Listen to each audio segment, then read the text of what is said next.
कहानी की शुरुआत में हमें जेनिफर नाम की एक औरत दिखाई जाती है जो कि अपनी कंपनी में लेट नाइट काम कर रही थी। उसे जल्दी न्यूयॉर्क की फ्लाइट पकड़नी थी ताकि वो अपने बॉयफ्रेंड को सरप्राइज दे सके। दरअसल कल वैलेंटाइन डे है, इसीलिए जेनिफर अपने बॉयफ्रेंड के पास जाकर उसे शॉक देना चाहती थी। वो तो तुरंत अपना काम करके निकल जाती है और लिफ्ट में पहुंच जाती है। उसी टाइम लिफ्ट में जॉनी नाम का आदमी आ जाता है और वो भी लेट नाइट काम कर रहा था। जॉनी जेनिफर से कुछ बातें करने की कोशिश करता है पर जेनिफर तो उसे बिल्कुल भाव ही नहीं दे रही थी। तभी अचानक वो लिफ्ट एक जगह पर जाकर रुक जाती है और वहाँ की पूरी इलेक्ट्रिसिटी चली गई थी, जिससे जेनिफर और जॉनी काफी घबरा गए थे। वो दोनों तो लिफ्ट को चालू करने की बहुत ही ज्यादा कोशिश करते हैं, लेकिन इसका अब कुछ भी फायदा ही नहीं था क्योंकि लिफ्ट को चलने के लिए इलेक्ट्रिसिटी लगती है और वहाँ का पावर कट होने की वजह से लिफ्ट वहीं पर रुक गई थी। जेनिफर सिक्योरिटी गार्ड को भी चिल्लाकर बुला रही थी, लेकिन वो कहीं पर दिखाई नहीं दे रहा था। इतना ट्राई करने के बाद तो वो दोनों समझ गए थे कि वो यहाँ पर फंस चुके हैं, इसीलिए वो दोनों बैठकर कुछ बातें करने लगते हैं। वो अपना नाम एक दूसरे को बताते हैं। जेनिफर के पास कुछ चॉकलेट्स थे जो वो जॉनी को भी देती है और इस टाइम पर वो चॉकलेट उन लोगों के लिए दावत से कम नहीं थी। कुछ टाइम बाद जेनिफर को काफी तेज टॉयलेट आ जाती है, लेकिन वो टॉयलेट करती भी तो कहाँ करती, स्पेशली वो किसी अनजान आदमी के सामने नहीं करना चाहती थी। इसीलिए जॉनी दूसरी तरफ मुंह करके अपना कान बंद कर लेता है और तब जेनिफर एक बोतल में टॉयलेट करती है। इसके बाद वो दोनों नॉर्मल बातें करते हैं और टाइम पास के लिए छोटे मोटे गेम खेलते हैं। जॉनी अपने साथ एक वाइन लेकर आया था जो वो दोनों साथ मिलकर मजे से पीते हैं और अब जॉनी और जेनिफर एक दूसरे की ड्राइंग बनाना स्टार्ट कर देते हैं। इसी बातचीत में वो दोनों काफी क्लोज आ गए थे,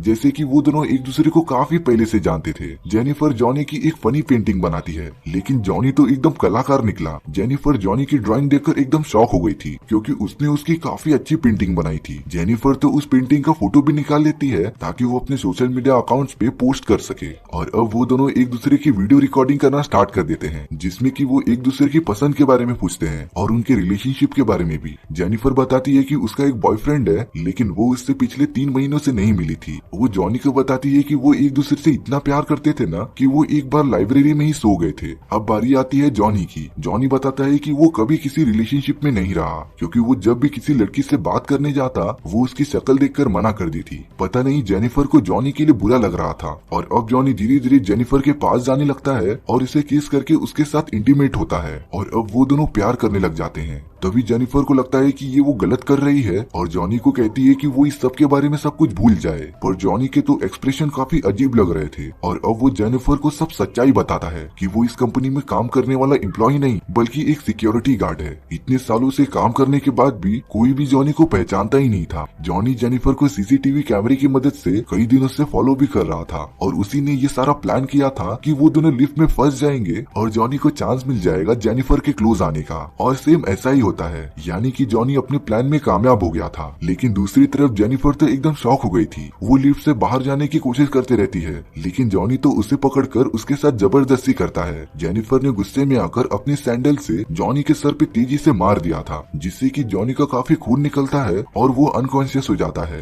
जेनिफर जब उसे देखने जाती है तब जॉनी अचानक से उठ के जेनिफर का सर तेजी से जमीन पर पटकता है और अब वो दोनों एकदम से बेहोश हो गए थे। लेकिन इस कहानी में आगे क्या होगा, अगर आपको इस बारे में पता करना है तो आप कमेंट कर सकते हो कि हम इस कहानी की पूरी वीडियो लेकर आए, क्योंकि आपका एक कमेंट हमें मोटिवेट करता है इसी तरीके की मजेदार स्टोरीज ढूंढ कर लाने के लिए। तो मिलते हैं नेक्स्ट वीडियो में। सी या।